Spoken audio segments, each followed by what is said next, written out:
കൊട്ടാരക്കര പട്ടണത്തിൽ തെരുവുനായ ശല്യം രൂക്ഷമാകുന്നു. Chanthamukku private bus stand, boys high school ground എന്നിവിടങ്ങളാണ് തെരുവുനായ്ക്കൾ കയ്യേറിയത്.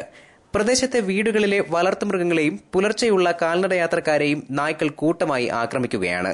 വെള്ളിയാഴ്ച രാവിലെ പാൽ വാങ്ങാനെത്തിയ 2 മുസ്ലിം സ്ട്രീറ്റ് സ്വദേശികളെ നായ്ക്കൾ ആക്രമിച്ചിരുന്നു. നായ്ക്കളുടെ എണ്ണം ദിനംപ്രതി വർദ്ധിച്ചു വരികയാണ്. എന്നാൽ പ്രശ്നം പരിഹരിക്കാൻ അധികൃതർ നടപടി സ്വീകരിക്കുന്നുമില്ല. അതേസമയം നായ്ക്കളുടെ ആക്രമണത്തിൽ പരിക്കേറ്റ് ചികിത്സ തേടി താലൂക്ക് ആശുപത്രിയിലെത്തുന്നവരെ പ്രതിരോധ വാക്സിന് വേണ്ടി പുറത്ത് പറഞ്ഞയക്കേണ്ട അവസ്ഥയാണ് ഇപ്പോൾ. പേവിഷ പ്രതിരോധ വാക്സിൻ സർക്കാർ ആശുപത്രികളിൽ അധികൃതർ വാങ്ങിവയ്ക്കണമെന്നാണ് സർക്കാർ നിർദ്ദേശം. കൊട്ടാരക്കര താലൂക്ക് ആശുപത്രിയിൽ ഇത് പാലിക്കപ്പെടുന്നില്ല. ജില്ലാ ആശുപത്രിയിൽ മാത്രമാണ് നിലവിൽ സൌജന്യ പേവിഷ പ്രതിരോധ കുത്തിവയ്പ് ലഭിക്കുന്നത്. രാവിലെ ഇതിൽ കൂടെ ഒന്നും നടക്കാൻ പറ്റുന്നില്ല. നായയുടെ ശല്യം വളരെ രൂക്ഷമാണ്. ഇതിനുവേണ്ടി പഞ്ചായത്തുകാർ ഇതുവരെ ഒരു നടപടിയും സ്വീകരിച്ചിട്ടില്ല. 2 പേരെ കടിച്ചിട്ടുണ്ട്. രാവിലെ ഇവിടെ ജോലിക്ക് പോകാൻ വേണ്ടി വന്നിട്ടുള്ള 2 പേരെ കടിച്ചിട്ടുണ്ട്. News bureau, Kottarakkara.